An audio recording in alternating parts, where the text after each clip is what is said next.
Good morning. Good morning. Good morning. What's up, everybody? How's it going? Happy Tuesday. That kind of feels like a Monday. Dr. Feelgood in the house. How are you doing?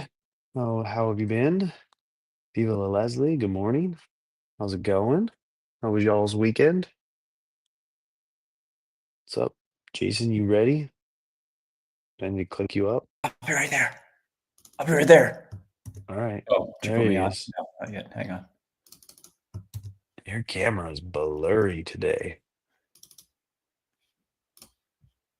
What's up, buddy? Good morning.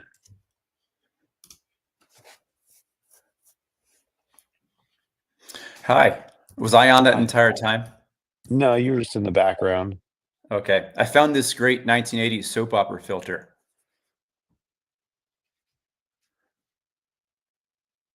You missed my joke, didn't you? You missed my blurry camera joke. Well, folks, until Dom gets back. Oh, is Dom back? There we go. I'm here. Yeah. There. Silly Oh, Wi-Fi. that's worse. Oh, Hang on. spit on the camera. Nice. Oh man. There we go. It's been a few days since we did this, so I'm not really using my camera. Yeah. So it's got a little, plus you were doing some demo, right? So it got a little dust on it. Yeah, a little bit. Done with the demo part. Oh, sorry. I was editing our session title because it looked like you might have forgot the thing after the number. We're on 347.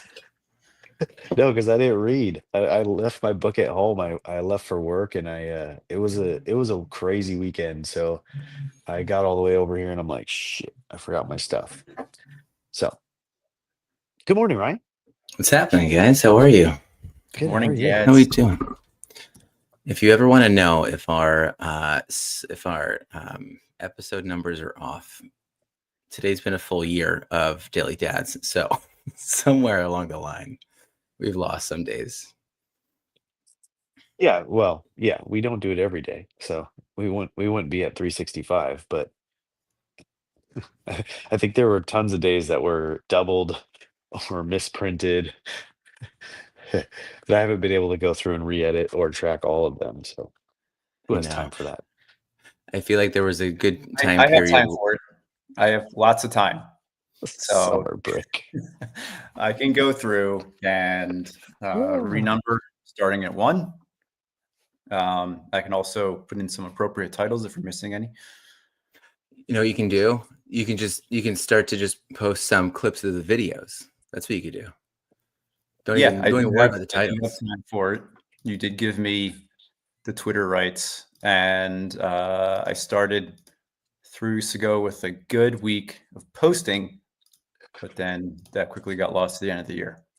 Oh man. So one of the things that I promised that I would do was get into that more and be a better online advocate for the Daily Dads. Nice. Good stuff. How was your guys' weekend?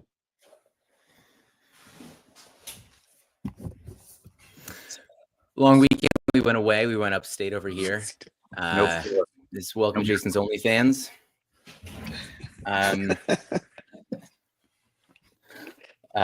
We went away, which was nice. It was we were at a bigger house upstate, and I think the bigger thing, there's like an indoor pool, which is nice because it was cold and rainy.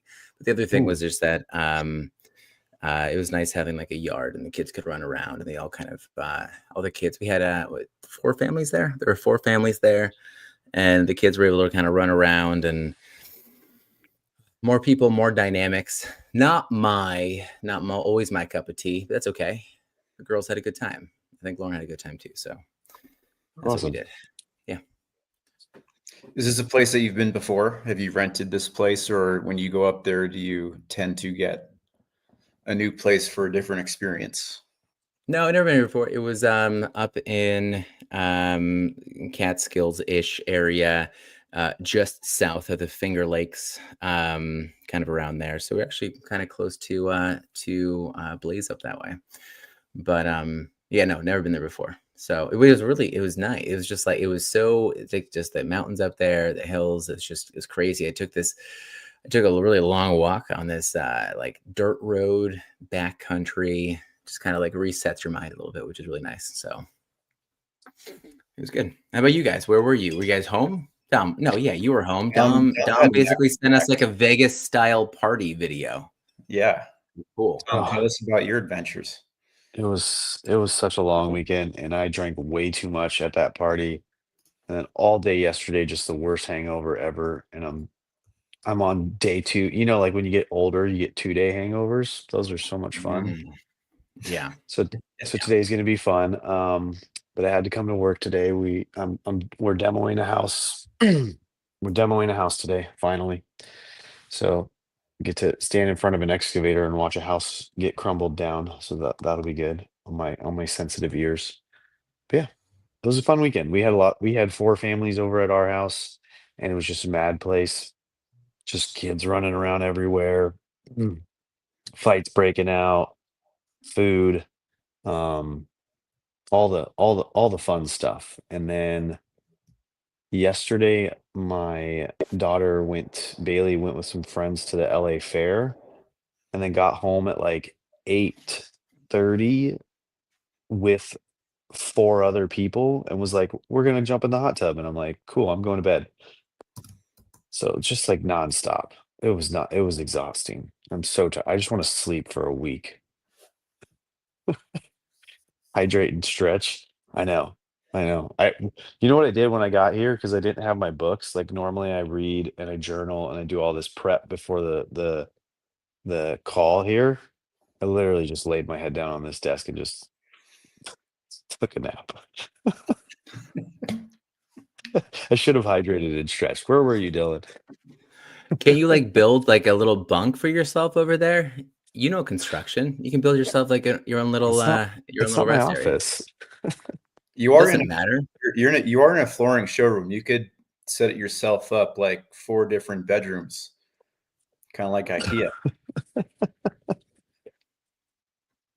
Oh, man. Dom, I have a question. Do you ever like just take videos of these demos or these like things just exploding and blowing up and everything else? Like, does your son just love to like see those things, or no? Is it just they don't really care? No, they don't. No. I thought about asking them if they wanted to come today. But after this weekend, I kind of want to just be away. Yesterday, like midway through the hangover, the long day, I was like, "Hey, I don't know how to say this, to you guys. I love you so much, but Dad needs a break." But Dad's feeling selfish today. Dad's head is exploding right now. I feel like it's better than just letting it sit there and then stew and let Dad it drank way too much later. yesterday. Yeah. Dad drinks because of you. Dad is now gonna need time away from you because he drank. Oh man. Jason, you're off. There's no more work, huh? No more work. Now it's all the things I said I would do, which is something that I've reflected upon before. It's a kind of a different kind of self-accountability stress. Friday, we did not have as eventful weekends as you guys did. We did stay here. First few days after school here, we're just kind of shutting down and falling out of our routine a bit, which is nice. I got home immediately after on Friday. I cleaned out my classroom studio more than I have in the past 11 years, which felt awesome. To the point where I had to apologize to the janitors on my way out because like I left my room and like 2 of them were walking down the hall and I was like, "I'm sorry, guys," because it was like 8 gigantic 25-gallon trash cans of like old stuff from last year and still from the teacher prior to me. And then got home and immediately started tearing up carpet because I was that last day of school, you're running at like 150% because you're just kind of psyched that you get this change of pace. So I started tearing up the studio carpet. It's pretty ugly concrete right now. Thinking about what kind of floor I want to put in. I threw a lot of stuff out here, like old artwork that I no longer look at with good memories. Well, good memories, but I kind of like I just had like a Marie Kondo weekend with it pretty much. Yeah. Uh, Nice. I got rid of one tabletop, cut a shelf down to half its size just so I don't store as much shit here. Because like there's stuff I haven't touched in years. So just kind of some space modification here and family time. Good stuff. Feel better? Yeah, it feels good. I'm still just kind of like I'm trying to find like my thought process is I'm not going to do this for at least another 5 years, right? So I'm trying to like and I have not done this before. This is like the first time I'm kind of thinking like 5 years down the road is like in 5 years, what am I going to want to do differently? And I'm trying to do that now. So I don't end up like having to go balls out on a Hmm. 128 square foot space again. Yeah. Right on. Right on.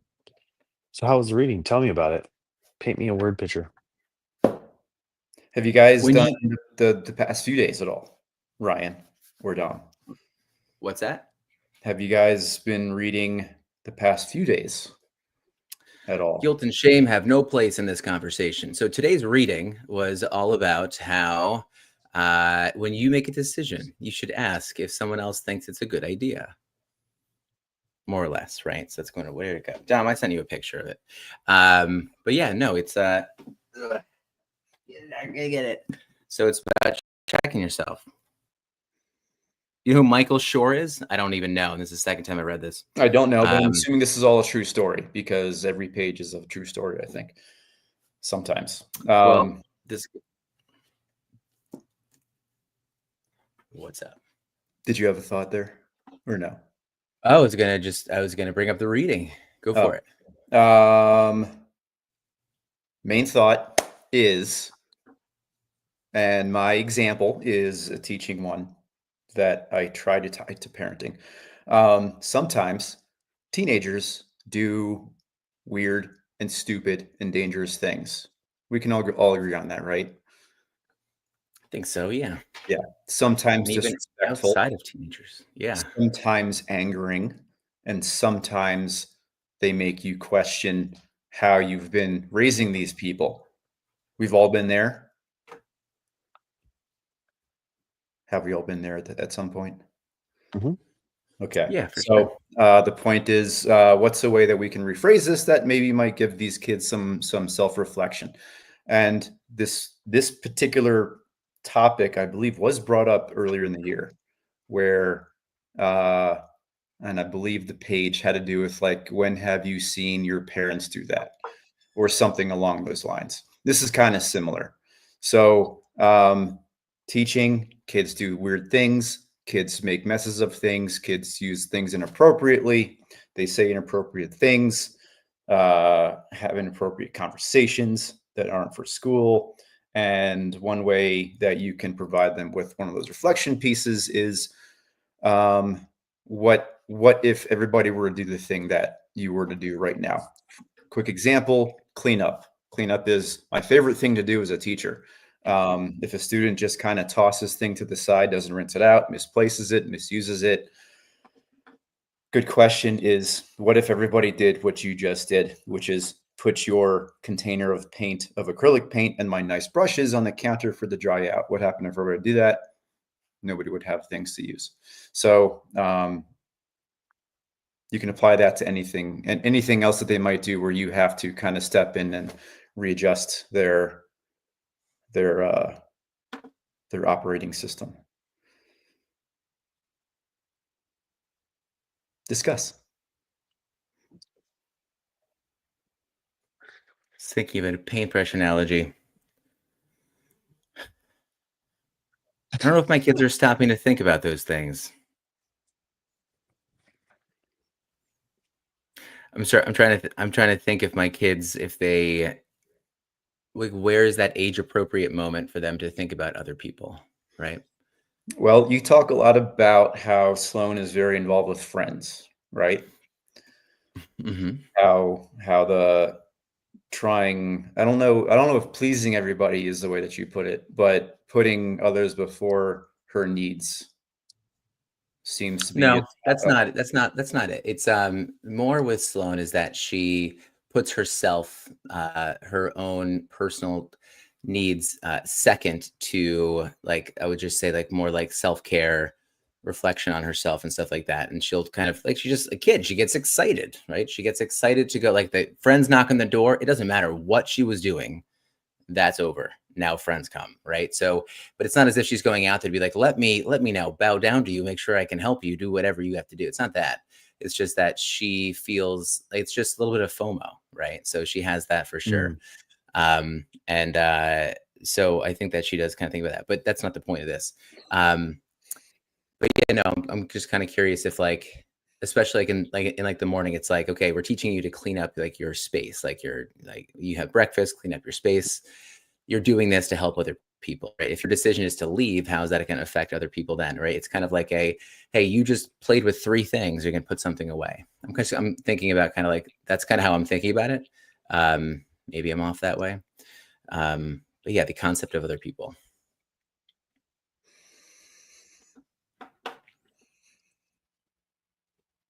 Dom, where are your kids at on that? Uh, I don't know. I'm feeling out of sorts. I feel like I didn't do the reading, and I don't know what it was about. So I haven't had a chance to think about how it relates to my kids right now. So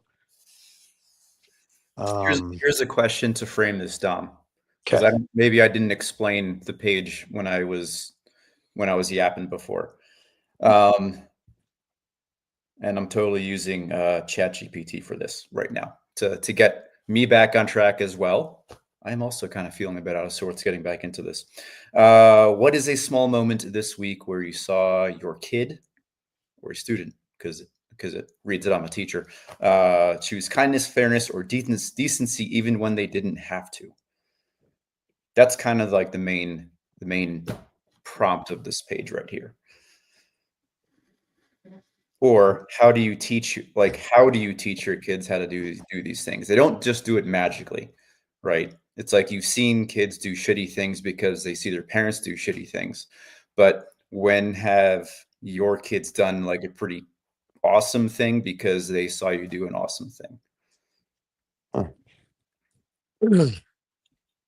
Huh. I mean, I didn't really see or know how this interaction happened. I mean, I kind of did, but so like I said, Bailey was out with friends, and so Bailey's 16, Brooklyn's 12, so there's obviously an age gap.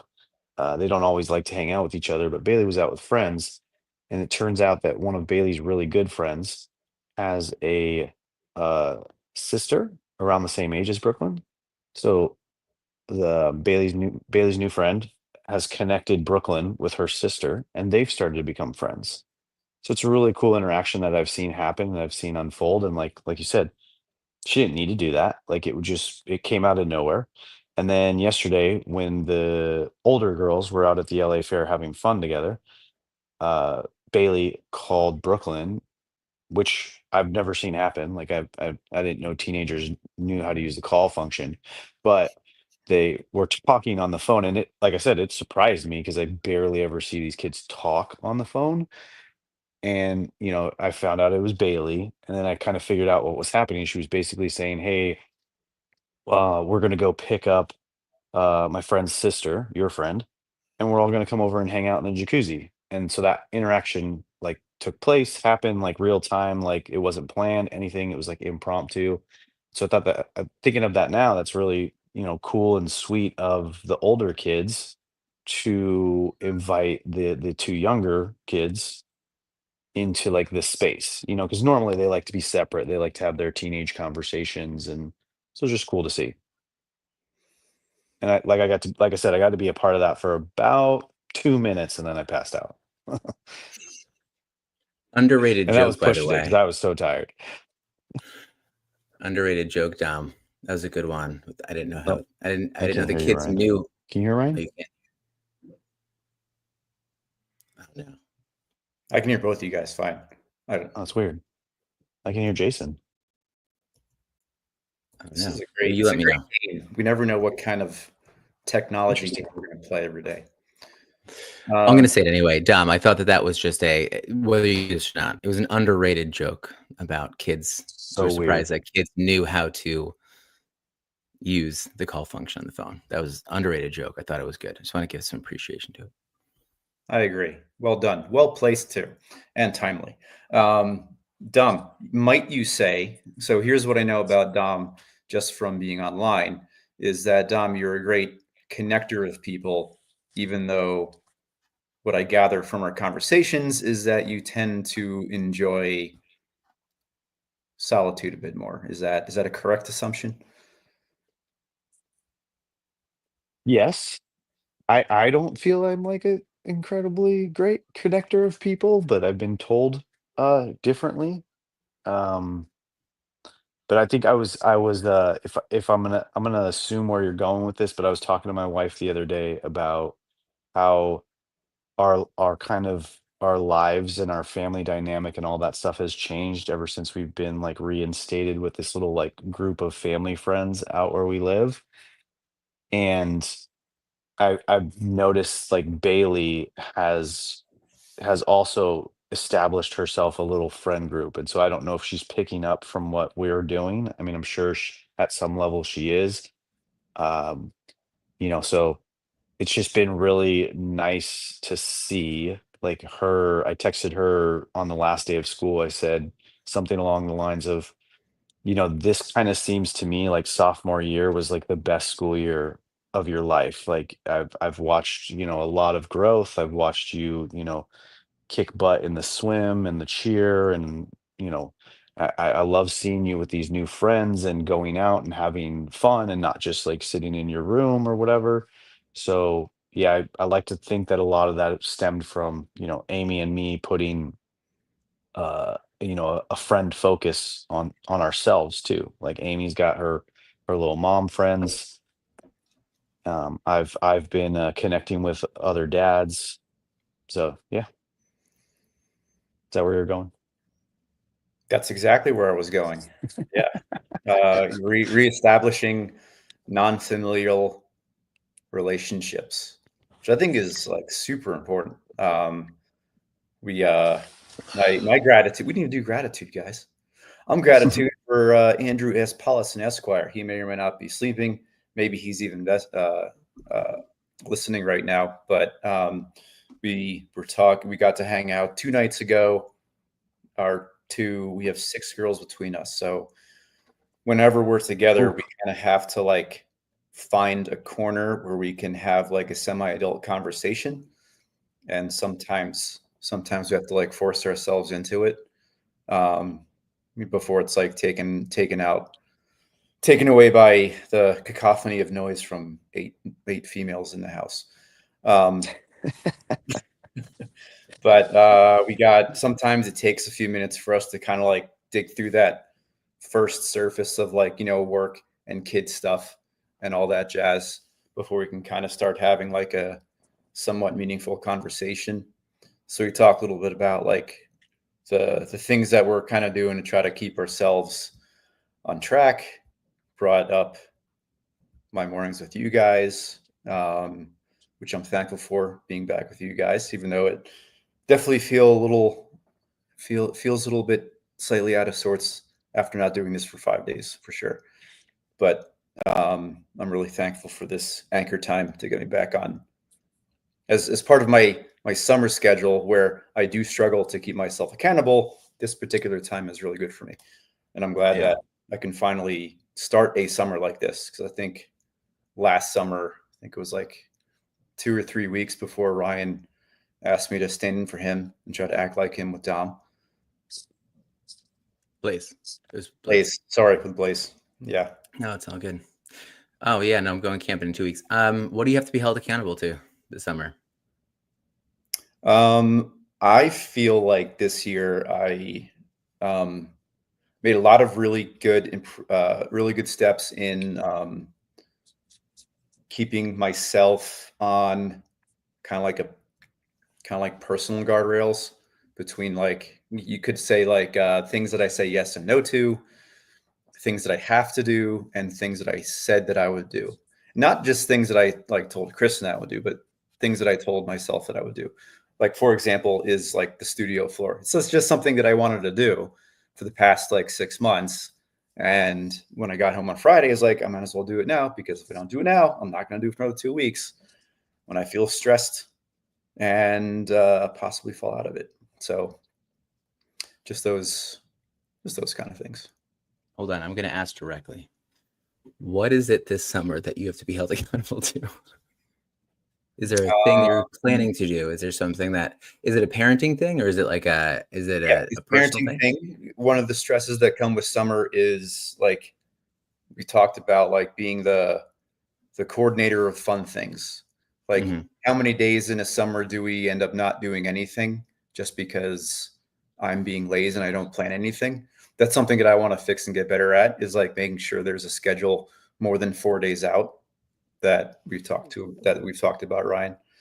Like we do have a fairly nicely planned summer, but it's like the down days can kind of get, there's a little bit of anxiety that comes along with like too many days of not doing anything besides like keeping the house running.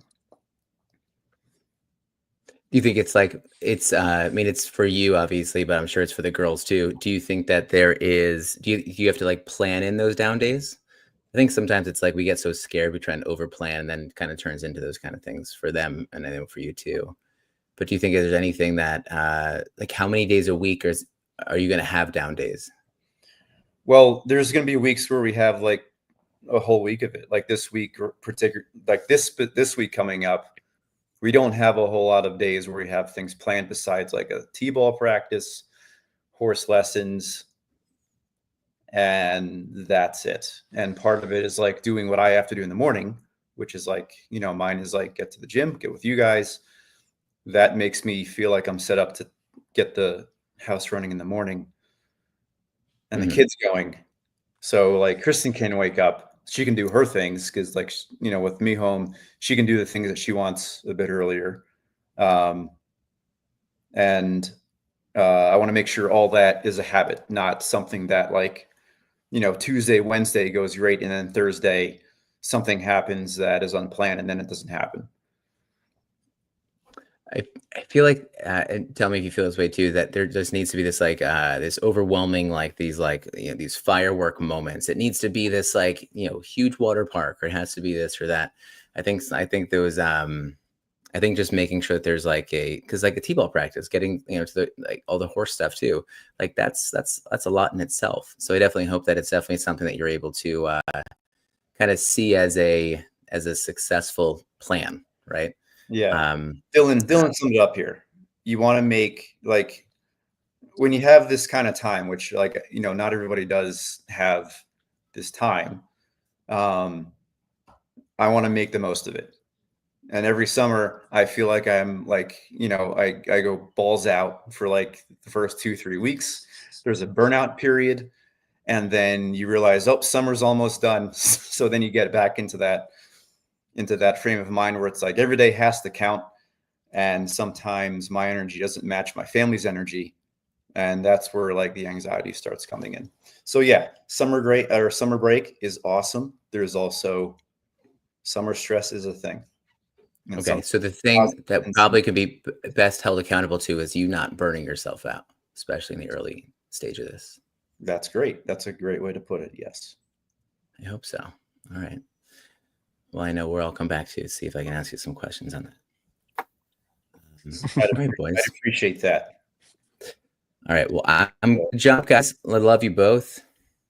Love everyone else. Love you guys. Love you, buddy. All you teachers out there, make some days count, but don't get frustrated if some days are a crash and burn. See you guys. All right, everybody. Have a great week. See you guys. See you guys back here tomorrow. Love you guys. See you, Jason. You don't.